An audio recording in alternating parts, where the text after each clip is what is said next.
नमः शिवाय। साल 2017 आधा बीत चुका है, लेकिन आधा साल बाकी है।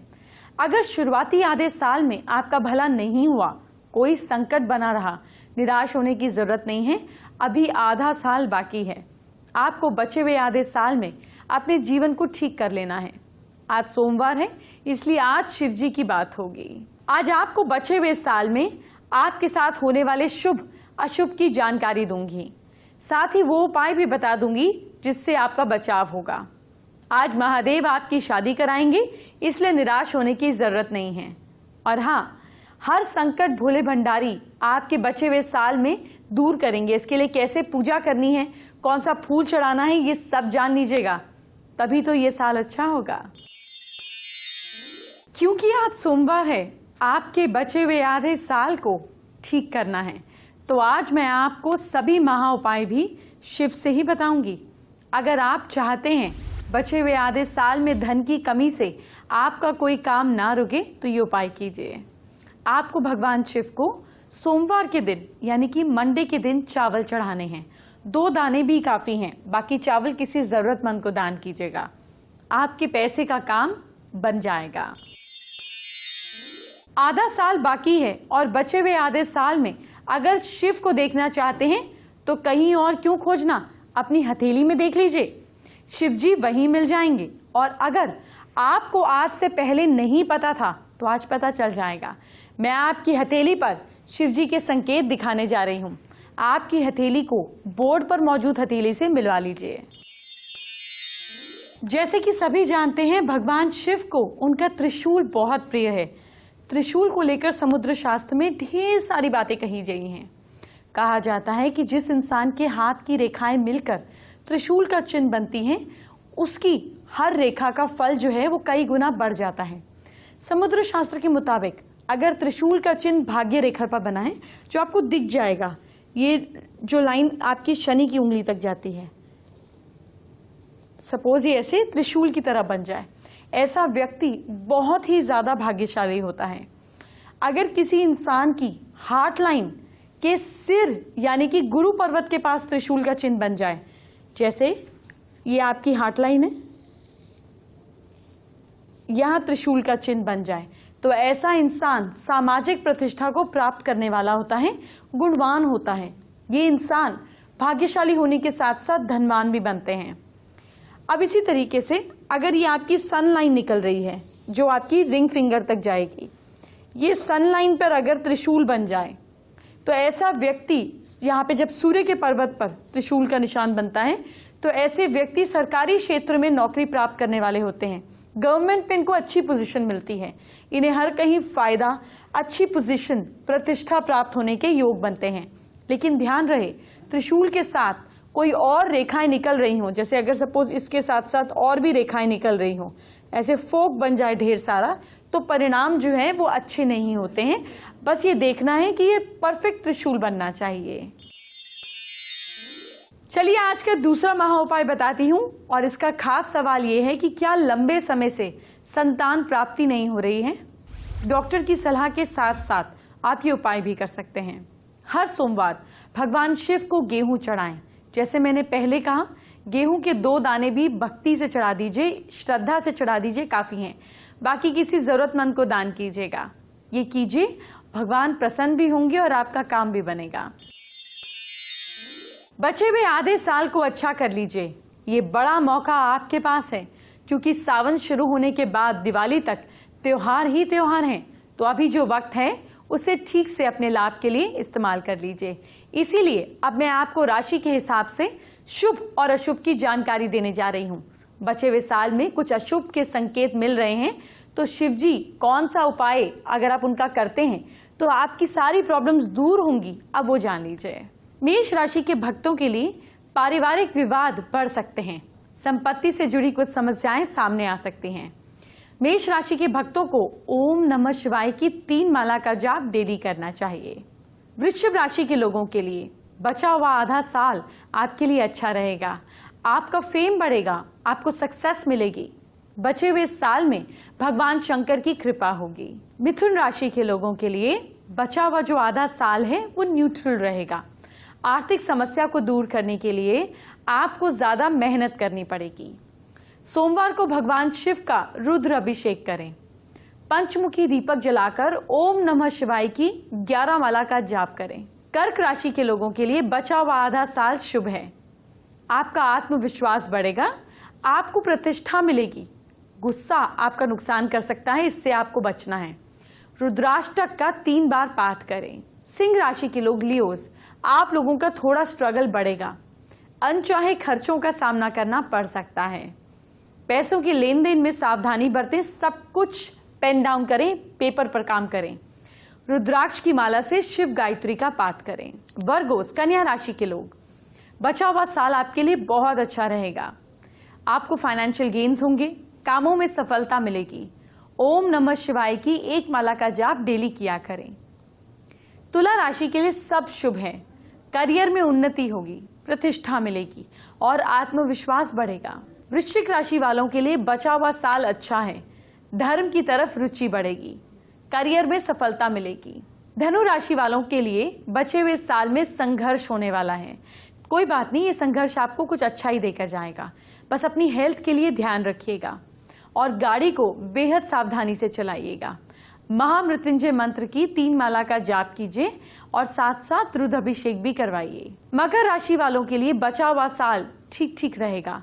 मैरिड लाइफ में कुछ उतार चढ़ाव आ सकते हैं। शिव गायत्री का 5 बार पाठ करें। कुंभ राशि के शिव भक्तों को विरोधियों पर विजय मिलेगी, मुकाबले में आगे रहेंगे, सभी काम पूरे होंगे। मीन राशि वालों के लिए बचा हुआ साल नॉर्मल बीतेगा। संतान पक्ष से जुड़ी हुई कुछ समस्याएं रहेंगी, लेकिन समाधान हो जाएगा। शिव मंदिर में दर्शन को जाते रहें। अब वक्त हो गया है आज के तीसरे महा उपाय के बारे में जानने का, उसके बारे में आपको बताने का।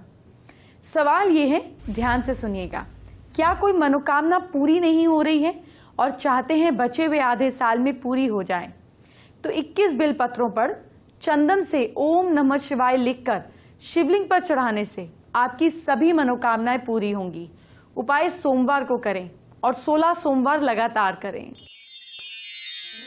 आधा साल पूरा होने को है और सोमवार के दिन अब आपको खास जानकारी देती हूँ। शिव पुराण में शिव पूजा का क्या तरीका होना चाहिए ये दिया गया है। शिव पुराण के अनुसार भगवान शिव को कौन सा फूल चढ़ाने से क्या फल मिलता है ये जान लीजिए, क्योंकि इस साल आप भी शिव की पूजा करेंगे तो आपको वही फूल लाना है जो मैं बताने जा रही हूँ। फिर देखिए आपको आपका मनचाहा फल कैसे मिल जाएगा। लाल और सफेद आंकड़े के फूल से भगवान शिव का पूजन करने पर मोक्ष की प्राप्ति होती है। बुजुर्गों के लिए बहुत अच्छा है। चमेली के फूल से पूजन करने पर गाड़ी का सुख मिलता है, नई गाड़ी खरीद सकते हैं। अलसी के फूलों से शिव जी का पूजन करने पर मनुष्य भगवान विष्णु को प्रिय होता है। आपके कई पाप क्षमा हो जाते हैं। शमी वृक्ष के पत्तों से पूजन करने पर मोक्ष की प्राप्ति होती है। अब ये तो हर लड़के को पसंद आएगा। बेला के फूलों से पूजन करने पर सुंदर और सुशील पत्नी मिलती है। जूही के फूल से भगवान शिव का पूजन करेंगे, घर में कभी अन्न की, प्रॉस्पेरिटी की कमी नहीं होगी, पावर्टी चली जाएगी। कनेर के फूलों से भगवान शिव का पूजन करने से धन का लाभ होगा। हर श्रृंगार के फूलों से पूजन करने पर सुख संपत्ति में वृद्धि होगी। धतूरे के फूल से पूजन करने पर संतान प्राप्ति का सुख मिलेगा। लाल डंडल वाला धतूरा शिव पूजन में शुभ माना जाता है, इससे मनोकामना पूरी होती है। और दूर्वा से भगवान शिव का पूजन करने पर आयु बढ़ती है। चलिए अब आपको आज का चौथा महा उपाय क्या है ये बता देते हैं, ध्यान से सुनिएगा। क्या आपकी शादी में कोई अड़चन आ रही है और चाहते हैं बचे हुए साल में तय हो जाए? आपको शिवजी को प्रसन्न करना है। किसी भी मंडे को शिवलिंग पर केसर मिला हुआ दूध चढ़ाएं। फिर से देखिएगा कि सिर्फ इतना सा चढ़ाना है और बाकी किसी को दे दीजिएगा। इससे शादी में जो भी रुकावटें आ रही हैं वो तेजी से दूर हो जाएंगी।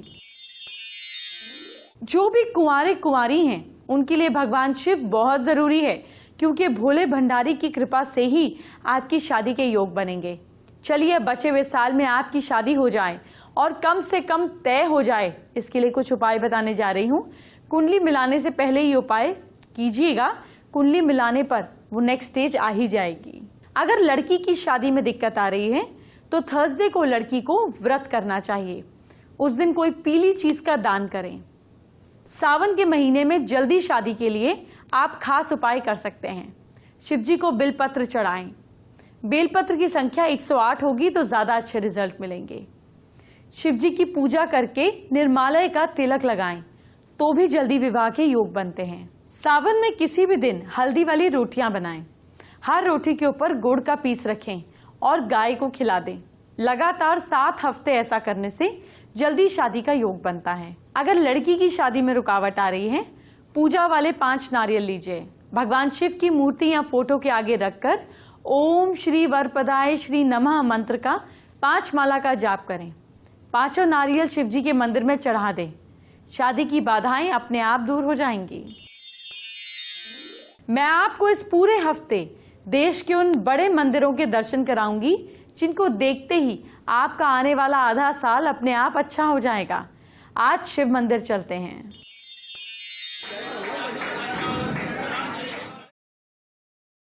ओमकारेश्वर तीर्थ मध्य प्रदेश के खंडवा जिले में नर्मदा नदी के बीच शिवपुरी नामक द्वीप पर स्थित है। ओमकारेश्वर ज्योतिर्लिंग महादेव के 12 ज्योतिर्लिंगों में चौथे नंबर के ज्योतिर्लिंग के रूप में यहाँ स्थित है, जिसमें ओम के आकार वाली परिक्रमा कर श्रद्धालु नर्मदा स्नान के बाद ज्योतिर्लिंग के दर्शन करते हैं। यहाँ पर 3 पहर में अलग अलग आरती होती है।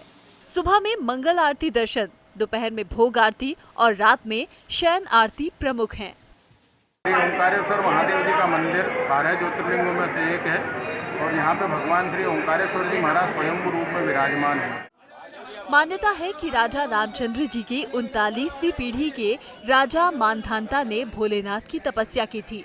तपस्या से खुश होकर भोलेनाथ ने राजा मानधाता से वरदान मांगने के लिए कहा था।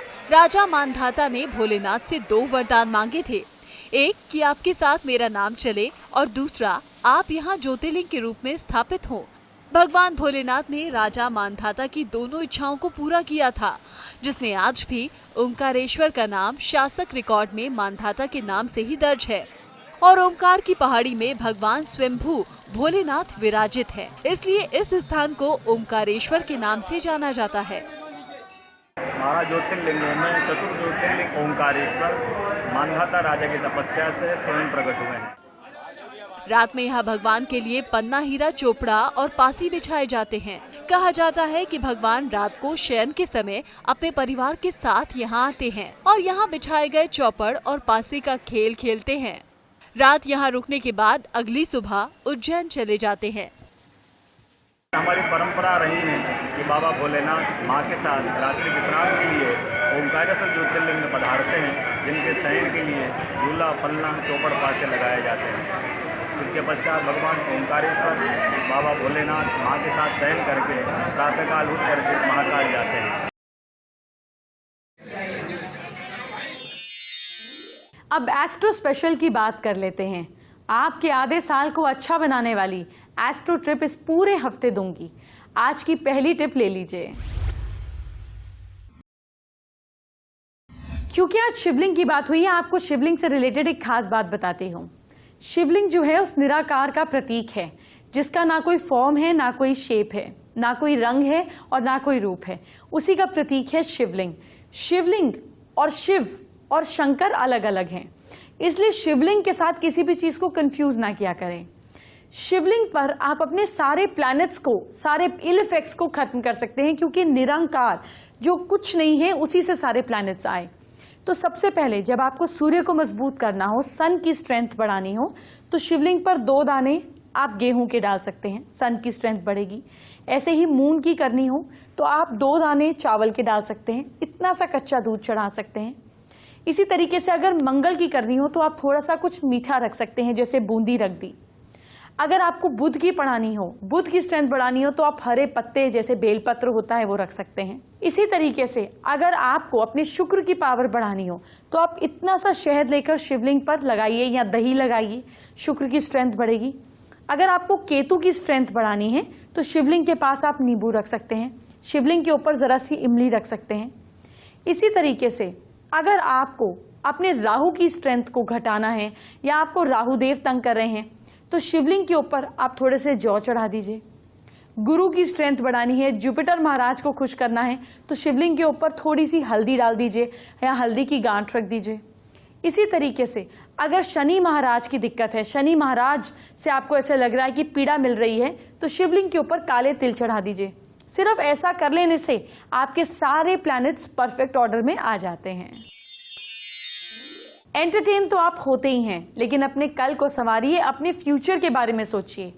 इसके लिए मैं आपको देती हूं एक छोटी सी टिप, इसको फॉलो कीजिए और कल को बनाइए लकी। सबसे पहले बात करते हैं मेष राशि की। मेष राशि के लोग कल दुर्गा जी की पूजा करें, अर्चने टलेंगी। किस्मत आपका साथ दे रही है कल के दिन 66%। वृश्चिक राशि के लोग कल मंदिर में धूप अगरबत्ती जरूर जलानी है आपको, और लक आपका साथ दे रहा है कल 68%। मिथुन राशि वाले लोग बूंदी का प्रसाद बच्चों में जरूर बांटिएगा। लक आपका साथ दे रहा है कल के दिन 55%। कर्क राशि के लोग कल आप लोग नॉनवेज बिल्कुल नहीं खाइएगा। किस्मत आपका साथ दे रही है कल 72%। सिंह राशि के लोग लियोस कल जरूरतमंद लोगों को खाना खिलाएं, पुण्य भी मिलेगा और खुशी भी। किस्मत आपका साथ दे रही है कल के दिन 59%। कन्या राशि के लोग वर्गोस शाम को घर में धूप जरूर जलाएं, नेगेटिविटी निकलेगी। लक आपका साथ दे रहा है कल 58%। तुला राशि के लोग हनुमान जी का नाम लीजिए, सारे काम बनेंगे। लक आपका साथ दे रहा है कल 77%। वृश्चिक राशि के लोग सुबह बिना दूध की चाय जरूर पीजिएगा। किस्मत आपका साथ दे रही है 70%। धनु राशि के लोग घर का पूर्वी भाग साफ सुथरा रखिएगा। किस्मत आपका साथ दे रही है 57%।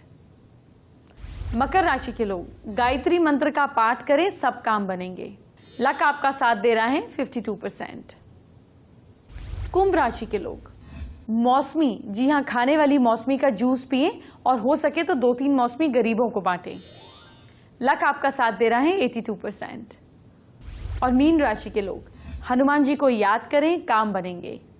किस्मत आपका साथ दे रही है 58%। फेसबुक पर दर्शक मैक्सी डिसूजा ने हमारे साथ अपनी समस्या शेयर की है। मैक्सी इंसान में क्रिएटिविटी बढ़ाने के उपाय जानना चाहती हैं। आपका बहुत ही इंटरेस्टिंग सवाल है, इसके पीछे आपको लॉजिक समझाती हूँ और फिर तरीका बताती हूँ। देखिए, कुदरत ने हमको 2 आंख दी, 2 कान दिए, 2 पैर दिए, 2 हाथ दिए। सबको हम इक्वल यूज करते हैं, लेकिन हाथों को इक्वल यूज नहीं करते। आपका जो लेफ्ट हैंड है ये राइट ब्रेन से जुड़ा हुआ है और राइट हैंड लेफ्ट ब्रेन से, ये ऐसे ऑपोजिट काम करते हैं। इसी तरीके से आपका जो लेफ्ट हैंड राइट ब्रेन से जुड़ा हुआ है, ये राइट ब्रेन आपको क्रिएटिव बनाता है, आपकी क्रिएटिविटी को बढ़ाता है। इसका सिंपल और आसान तरीका ये है कि अपने खाने में, अपने पढ़ने में, अपने लिखने में जितना हो सके लेफ्ट हैंड को एक्टिव कीजिए। जितना ज्यादा लेफ्ट हैंड को आप राइट हैंड के साथ बैलेंस करती जाएंगी, उतनी आपकी क्रिएटिविटी बढ़ती जाएगी। शो के आखिर में आपको बताते हैं आज का 5वां और आखिरी महा उपाय क्या है, वो भी शिव जी से जुड़ा हुआ। क्या मनचाहा जीवन साथी मिलने में दिक्कत आ रही है? आपको इस साल एक काम करना है, बेला के फूल से भोलेनाथ की अच्छे से पूजा करनी है, आपको मनचाहा साथी मिल जाएगा। कल मंगलवार है और बचे हुए साल को शुभ बनाना है, तो बजरंग बली को प्रसन्न करना बहुत जरूरी है। जी हाँ, इनकी कृपा कैसे पानी है ये मैं आपको आज नहीं कल बताऊंगी। अभी मैं चलती हूँ, मेरे जाने का समय हो गया है। ख्याल रखिए। Bye bye, take care.